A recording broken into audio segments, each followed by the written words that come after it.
Hey folks, this is Matt once again, and welcome back to another horror movie review as I close out the year 1982 for horror movies. And what better way to close it out than one of my personal favorites, The Thing. John Carpenter's The Thing.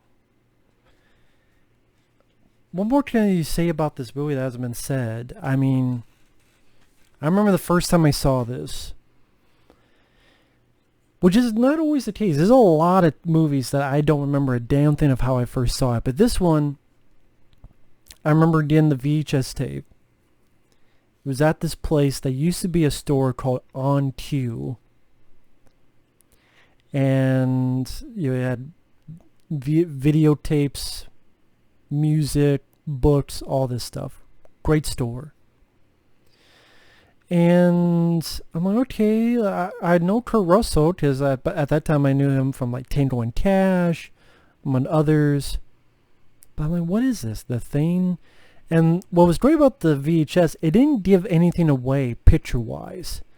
Because that cover doesn't tell you anything, no pun intended. And on the back, it just had like a picture of Kurt Russell's face. Kind of like this, but it's a little bit different. And some figure on fire. And that's all I had. I might have seen a book where it had one picture of the creature. From the Norse creature. And there was a Fangoria hardcover book about horror films of like the 80s and 90s, I believe. I think I have it in there somewhere. And that might have pushed me to the inkling of, let me give this a shot. And what I saw, I was blown away. Anytime an effect scene would happen, I would rewind that sucker over and over and over again. Like, what the fuck was that? It was mind-blowing to me. It still is mind-blowing to me, these effects. But that's not the only reason that makes the film great. Great, it's some of the best practical effects of all time, in my opinion, and still holds up to this day. With a great usage of lighting, beautiful cinematography by Dean Cundey, who worked with John Carpenter a lot. Excellent direction by John Carpenter. I think it's his best film. There's massive amounts of suspense. You have a fantastic cast. Wilford Brimley, Teef David, David Clennon, T.K. Carter. Of course, Kurt fucking Russell as MacReady. And you don't have the time to go in depth with these characters, but you still get an inkling of who these characters are. You get an inkling of Kurt Russell. He's a helicopter pilot. David Clennon. Cheers to the gods. Smoking weed. I forget the actor's name. He was in Stephen King's It, and how did I forget with the dogs, that guy. I don't know why I forgot his name.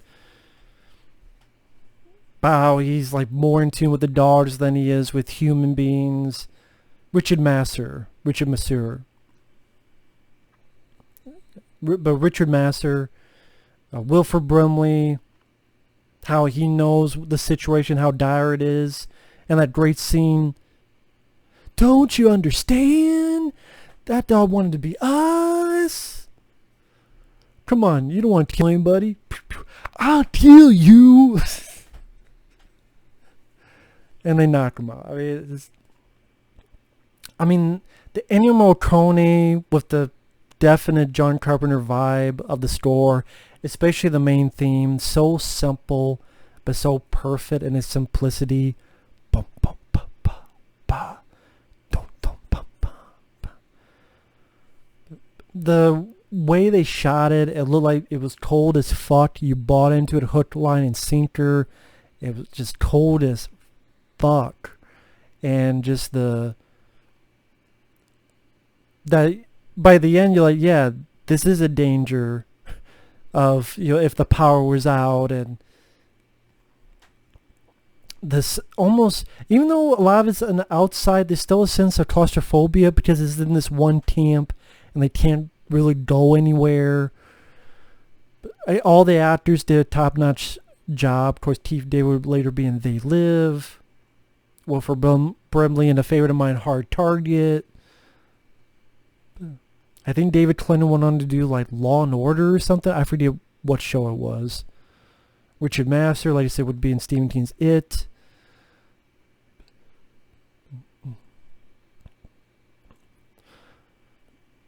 The characters of Windows, and Charlie Hallahan, who played, I believe, Norris, who worked with Kurt Russell again in Executive Decision. There's a lot of great actors in the bunch. I remember even the first time watching, I'm like, even I, like, who is the Thing and who's not? It really does a great sense of paranoia. And the thing is, I like the 50s film, The Thing from Another World. That's actually one of my favorite films from the 50s. The Howard Hawks helping on the film. Some would say pretty much directing the film himself, or ghost director, or however you want to put it. But the way people spitfire the dialogue and the tone of it, and some good shots for the 50s, like when they open the door and it's right there and almost fucks him up with his arm.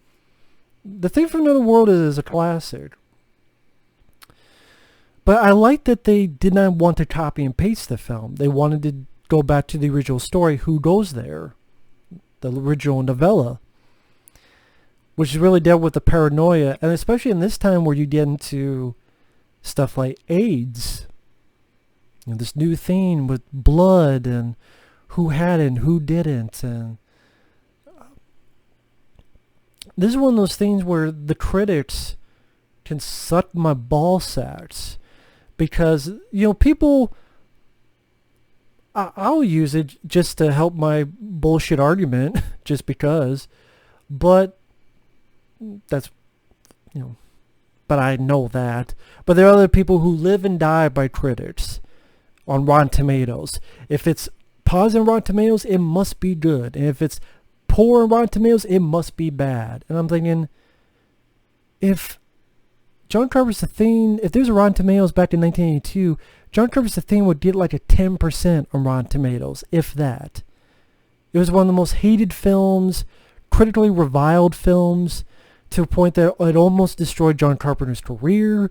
John Carpenter got fired from, he was going to do Firestarter. He was going to do the Stephen King film Firestarter. And he got fired. Just like, well, this film is such a big bomb for Universal. We don't want you working on this film. And then thankfully he got, Christine and Starman and stuff after that. And critics were like, oh, John Carpenter can't direct. In fact, he should just direct Traffic. John Carpenter, to me, the best director. My favorite director. And fucking critics are like, oh, it's funny. I wonder how many critics nowadays are like, it's such a classic. But back then you were pissing on it. Yeah, you should take that piss mart and eat it. And of course it did not do well because it came out around the same time of E.T. But when you think about it, who the fuck talks about E.T.? I don't even hate E.T. E.T.'s okay. It's not a favorite of mine. It's okay. I know friends who do hate it. But that's what I mean. Like, who the fuck nowadays talks about E.T.? Think about it. When was the last time someone ever brought up E.T., the extra testicle? I mean, how many times has that happened in recent years? Not much. But you'll find a lot more people talking about The Thing because it's a better movie. And yeah, I don't even hate E.T., Eddie Torres, extra testicle. I like The Thing more. I think it's a better movie. And the closest you could get to a perfect horror movie. It really is. Many times I would say it's my favorite horror film. Nowadays, it's definitely up there. Sometimes I just put films like Aliens or Predator 2, or, like, these are action horror, and action horror I'm a sucker for. But the thing, if you really break down it, I can't think of any problems I have with the thing. I mean, the ending, I think it's a great way to handle that question mark ending. People are question mark. Well, I read the comic books, and in the comic books, MacReady lived. So, I can follow that if I want. Actually, MacReady and Childs lived, and it was called The Thing from Another World. I think it was like Climate of Fear from Dark Horse Comics. Pretty cool. If I know at one point John Carpenter wanted to do a sequel with Kurt Russell and Keith David, and they're older, but he would like use the excuse of frostbite, so put makeup on their face to hide that, which I thought was an interesting idea. But they said no, and then they want to do some bullshit miniseries, and then they did that bullshit 2011 movie, and then some people are like, oh, it's not that bad. Yeah, it is, in my opinion. Theme prequel is a prequel, and it just sucked my dick. Fuck the theme prequel. It's a piece of shit. But anyway, prequel, remake, whatever the fuck you want to call it. It's a prequel, but it's pretty much a fucking remake. Technically, it's a prequel, but it's pretty much a fucking remake. But it's called The Thing. Why don't you call it The Thing Ground Zero? Or some other title, instead of just calling it The Thing. You suck my thing for 2 hours. But anyway, getting back to this. I mean, the actors are so good. Even the fucking dog is a good actor. The wolf is a fucking good actor. Like, there's a point where it goes down a hallway and it stops at a door, looks, and then goes into the room. I mean, all in one shot. The effect scenes, Rob Bottin, I don't know where the fuck he is. Did he disappear off Earth?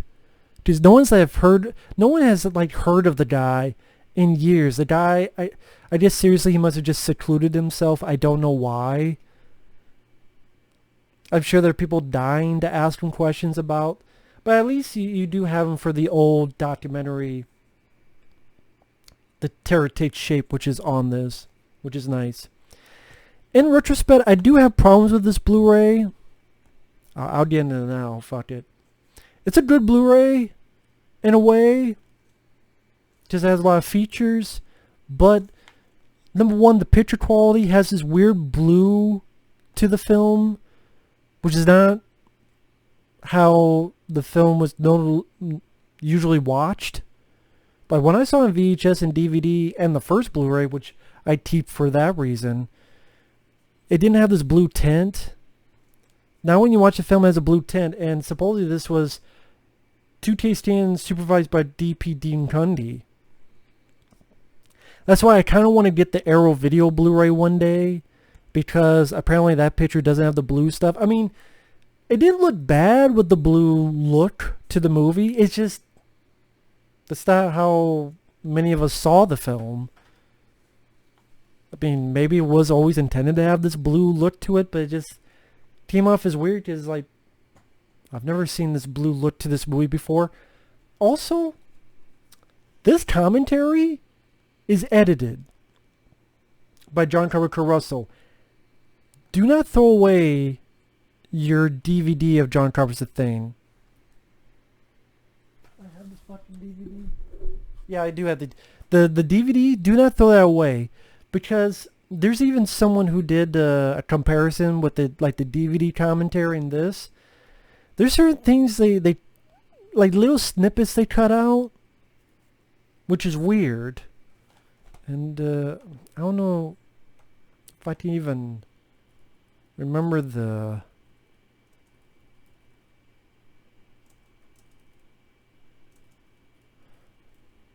Sorry,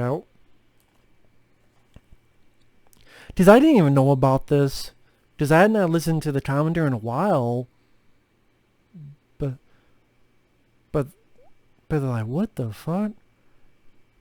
Yeah, on moviecensorship.com. I know I'll get back to the movie, but I just figured I'd mention this. Because I didn't know about this, and I don't know how many people would know about this. Censored Blu-ray audio commentary, uncensored DVD audio commentary.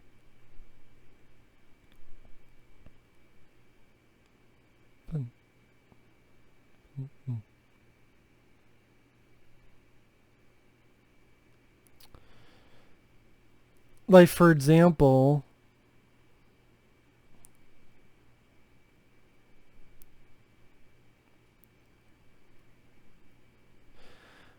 on the DVD when T.K. Carter comes up, John Carpenter said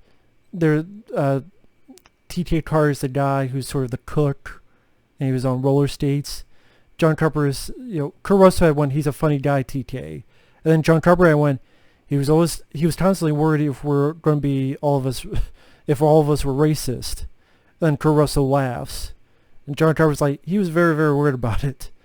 And Kurt Russell's like, he's funny. I've seen TK a number of times since then.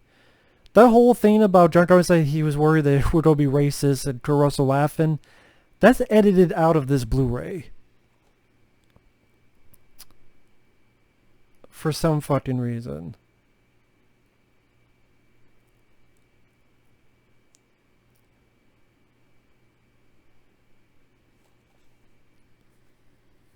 And it's pretty much any Blu-ray.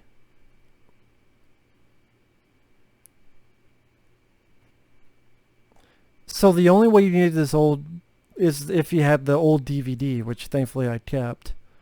But it's little stuff like that, like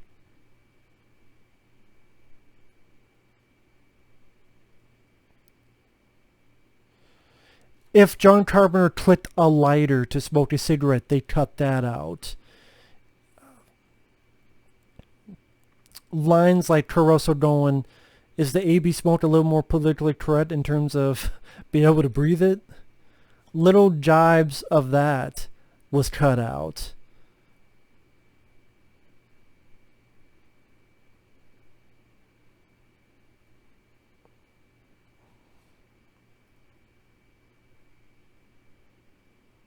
Sorry, try and go through a few of the differences.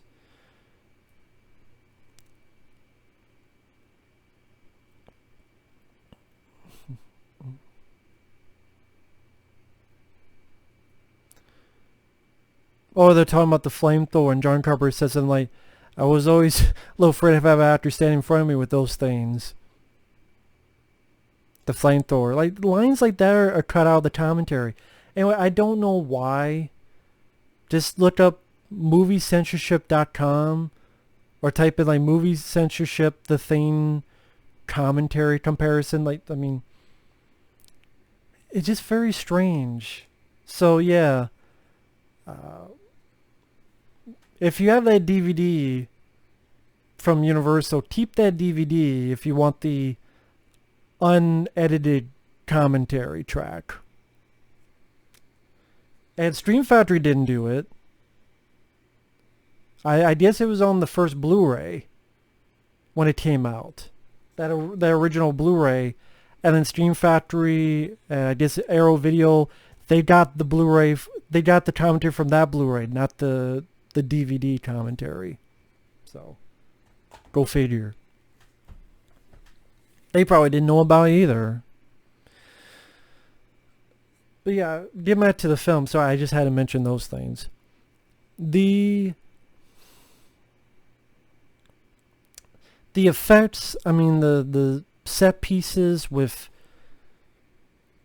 the Norse scene with the defibrillator, and you think it's done, but it's not, and then the thing comes up, and then the fucking head comes down to the floor, and spider legs, and then the best line, you gotta be fucking kidding. And they burn the sumbitch. Before that, the stuff with the dogs, and the dog head opening up.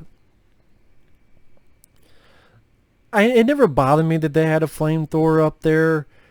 I'd want a flamethrower up there just to fuck with things. Like, if you're bored, let me just shoot a flamethrower. I'm fine with flamethrowers being in the movie.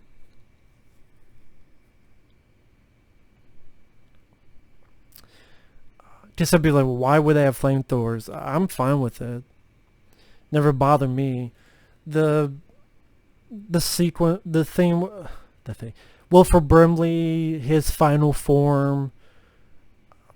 David Clennon, when you find out he's the thing, and just a lot of, even the blood test scene, very suspenseful, and that even the blood itself has a life of its own, and just the idea. It's not Body Snatchers where you're copied and you have no emotion. No, you're copied perfectly.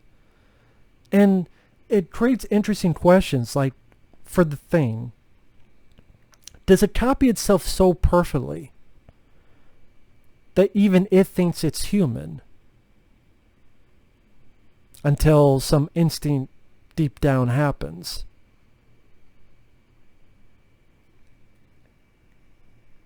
Stuff like that. I mean, it's pretty interesting to think about. Like, if you copy yourself so perfectly,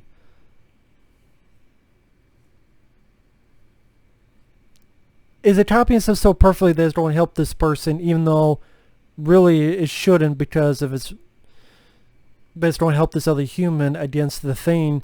It's doing it because it copied itself so perfectly, so that's what it would do. Having copied itself so perfectly, but then also the thing would, it goes against its that's what it's, it could create some fun conversations with people. And again, it's not a funny movie, but there's some nice moments of levity, like the one guy, I know you've been through a lot, but I would not want to spend the rest of the time tied to this fucking couch. So there's moments like that. It's pretty damn funny. And like I said, you gotta be fucking kidding and all that. Again, the great cinematography, the mood, the score, I know there is some scenes cut out, like you saw T.K. Carter's death, which honestly I would like to have seen that. They didn't film it, but just he kind of just disappears. Great, I mean, the way it's played off, shut up computer. The way it's played off in the film is nice because it's that reveal of Kurt Russell, like, oh, you off the, and then it's like, oh shit, and you just see Kurt Russell just sees down there with the dim lighting. So I did, in one aspect, it works for the film, but I don't know, just that part of me is like, I would like to have seen how that would have been done. I know what was his name? Was it Fuchs? The guy that with the glasses, and they find him burned. Maybe he tried to burn it. Maybe he burned himself. He actually had another death scene because there's a picture where he's pinned to a door with like a pitchfork or something. Which, I mean, I liked it better the way it was done in the movie. The whole idea, did he burn himself? Did someone burn him? If you're being taken over, do you have enough time to burn yourself? So I thought, again, it worked better in the way it was in the movie. I know there's a scene where someone was driving a snowmobile, and the thing pulled him under the ice or something. I forget. But yeah, it's a movie where even by the ending, what are we gonna do? What do we do? How do we just sit here, see what happens? And yeah, it's a downbeat ending, but at the same time, hey, I read the comic book. They're gonna survive. They survived in the comic books. I did play the Thing PlayStation 2 game. I wasn't a fan because the game was really repetitive. kind of had the same like 5 monsters you fought. Rinse and repeat. There's either like the little head with spider legs things that you shoot a bunch. You could never save anyone, so there's no point to check it. Are you the thing? Are you not? There's no point because they always turned, and you can't save anybody. So it made that whole thing fucking pointless. And then the ending where like R.J. MacReady happens in a helicopter. Like, what the fuck did this come from? So, yeah, I didn't care for the game. And it was a cool idea. It was cool at the very beginning where you're on the base from the movie, but I just from there on I just like. But yeah, acting, score, suspense, paranoia, effects, everything is top notch. And it just kills me that this film came out and got such a huge catastrophe of disrespect that